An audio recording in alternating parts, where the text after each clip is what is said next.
Magandang umaga, we're here at Betty's Senior High School. Kami po ang Global Filipino Movement and kami po ay magko-conduct ng isang symposium tungkol po sa OFW awareness. So, sit back, relax, and join us.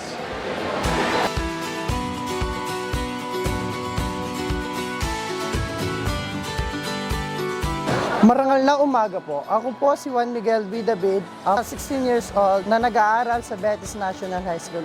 Marangal na umaga po. Ako si Eliza Pelayo, kasalukuyan pong nag-aaral sa Betis National High School. Ako po ay 16 years old po. Marangal na umaga po. Ako po si Erica Jane V. Aquino from Grade 11 Carbon. Marangal na umaga po. Ako po si Kian Kelly L. Lampa from Grade 11 UMS Carbon.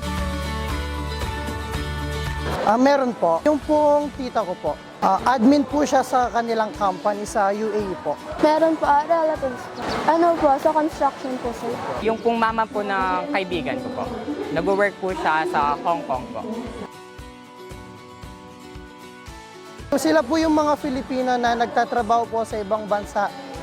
Yung goal po nila is para maka-unlad po sa economic status po nila. Ito po yung pag-move ng ibang tao sa ibang bansa po para magtrabaho. Yung mga naghahanap buhay po para po masustentuhan po yung mga pamilya nila ng maayos. Kapag po kasi sinabi nating OFW, ito po yung mga nagtatrabaho po sa ibang bansa para yung pong mga pamilya nila matutustusan po yung mga pangangailangan po nila. Ayun po, nag-iisip pa po ako pero malamang sa malamang po sasama po ako sa tito ko pong nagkukulinary din sa ibang bansa. Currently not sure po, pero may plan daw po akong kunin ng tito. Yes po. Sa South Korea po, bilang isang teacher po. Sa ngayon, pinag-iisipan ko po if mag-a-abroad po ba ako or hindi po. Na marami po akong matututunan about migration at saka about yung mga process po ng mga dapat at hindi dapat gawin. Expect ko po na malalaman ko yung mga issues and yung mga solutions to solve them po. I expected po na matuturuan po kami or mahihingkayatan po na mag-ibang bansa para for future po. Then, para maiwasan po yung mga illegal recruiter. I think po yung expectation ko po sa seminar na ito ay patungkol po kung ano po yung gagawin kapag naging OFW ka or ano po yung mga dapat at tamang gawin para sa hinaharap natin kapag tayo na yung naging OFW po.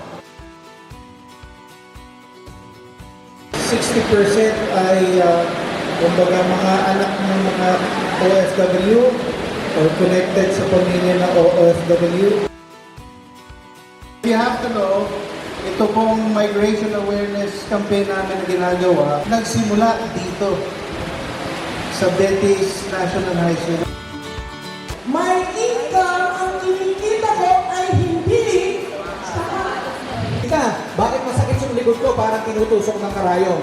Nung hubarin niya yung damit ko, tignan niya yung likod ko. Alam niyo yung nangyari sa likod ko? Para kang nakakita ng lupa na dumanas ng El Nino.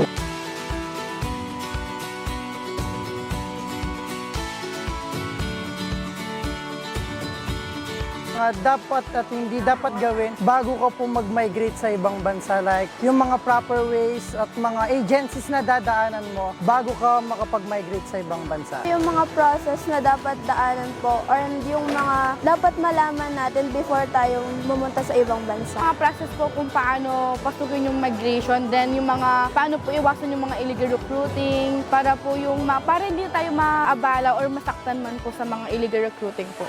Difficulties or mga challenges na pwede po natin maranasan pag po tayo ay pumunta sa ibang bansa kapag po tayo ay nag-apply ng OFW. Katulad po nung 4Ds po natin, which are the difficulties, dirty, demeaning, and yung mga dangerous po na mararanasan natin sa ibang bansa. So, Sabi ko kanina na gusto kong maging OFW. Pero ngayon naging tagilid po ako dahil sa dami ng recent challenges na hinaharap ng isang OFW, like yung homesickness kasi hindi po ako sanay na mawalay sa nanay ko. Nag-hesitate po ako sa pagiging OFW kasi po mawawalay ka po sa family. Lalo na po kung malapit ka sa pamilya mo, ma-homesick ka po, sigurado po. For me, hindi po kasi yung mga challenges po, malalay ka po sa mga pamilya mo, then or mga siblings po or yung mga anak niyo po, ganun.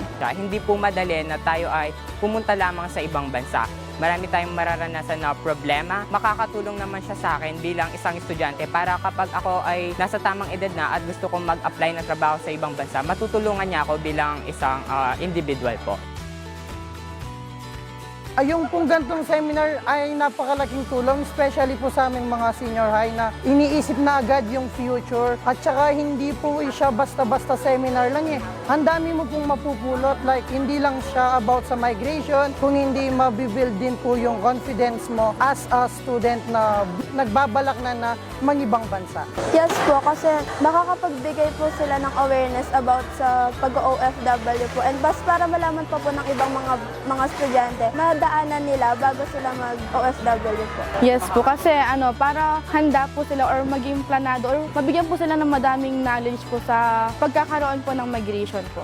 Naniniwala po ako na kailangan po magkaroon ng mga seminar na ganito sa mga paaralan patungkol sa OFW kasi po yung mga ibang tao kapag pinag-uusapan yung OFW, naisip lang po nila yung pagtatrabaho sa ibang bansa. Hindi po nila iniisip yung mga difficulties na pwede maranasan nila sa ibang bansa. As a student, nakatulong to sa amin at napalawak pa yung kaalaman namin bilang isang estudyante po. And that was GFM Migration Awareness Seminar here at Betis National High School. And I hope you enjoyed our short interviews with some of the students about the before and after of the event. And we'll see you next time. Now, alam mo na.